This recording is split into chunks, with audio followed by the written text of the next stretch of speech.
চলো আমরা এবার বাড়ি ফিরে যাই তো দেখি। রূপান রূপান কেন মাগি রূপান কি বাড়িতে আছে নাকি? রূপান এই তো এখানে খারাপ থাক, আমি দিয়ে আসি। আর রূপান না, তো কোনো সারা শব্দ দেখতেছি না। এই হ্যাঁ তুমি কে রা? তুমি কেন আমারে নাক ডাক দিয়া? তুমি রূপ বন্ধ দাও, তোমার বাপ কি? আরে আরে কি হয়েছে আমারে বলো। আগে তো রূপবানকে দেখতে হবে, তারপরে তো বলতে কেন? হবে। তুমি কি বিয়ে করবে? তা তুমি কেন? আমি কে রা? হ্যাঁ তুমি শুনবে? কৌটি আবার তো তুমি আমার লেগে পাগল হবে না। একবার মান সম্মান মেনে যেতে পারে।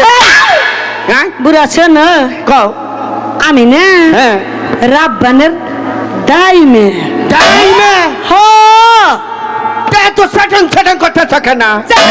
কথা কম না, শরীরে আমি মানুষ মান করে বড় করছি। আচ্ছা। আর তুমি বুসুত করে এসে একদম খুসুত করে নিয়ে যাবে, তা তো হবো না। আচ্ছা ঠিক আছে, রূপবানকে দেখো দেখি।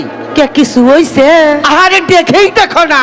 ঠিক আছে দেখো। শোনো, হ্যাঁ চোখ ওই দিক দিয়া রূপবানের সাথে কথা বলবে। রূপবানের দিকে দিলে চোখ দাও। আচ্ছা, আর আচ্ছা। তোমার চোখ কিন্তু তুলে হালাম।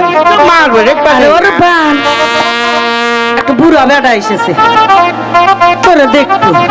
শোনো রূপবান।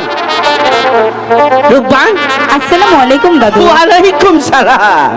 দাদু হ্যাঁ, তুমি হ্যাঁ। কেমন আছো? আমি ভালো আছি রূপবান। আর রূপবান শোনো, আমি যে তোমার বিয়ের পয়গাম নিয়ে এসেছি আরে রূপবান। বুড়া, তোমার না আমি বলছি তুমি সেই দিকে তাকায় সেই দিকে কথা কবে। আচ্ছা ঠিক আছে, ওই দিকে তাকে এই কথা বলতেছি। রূপা, তুমি তো নীরব হয়ে রইলি কেন?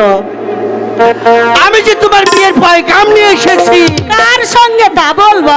ওই 12 দিনের শিশু ওই রহিমের সাথে তোমার যে বিয়ে। রূপা, হাই হ্যাঁ? শোনো শোনো শোনো